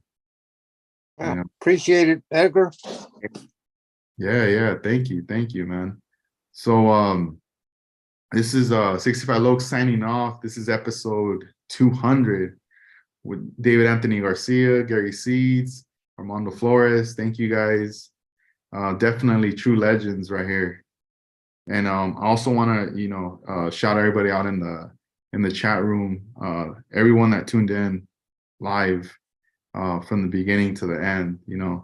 I know everyone who's in there, it's like different time zones and everything, but just thank you for hanging on and being here. So once the episode goes up, I'll definitely link all you guys' Instagram accounts, and that way people could continue, if they're not tuned in, they could check your guys' workout. All right. Well, you guys have a good night, and thank you again. Thank Good night. you.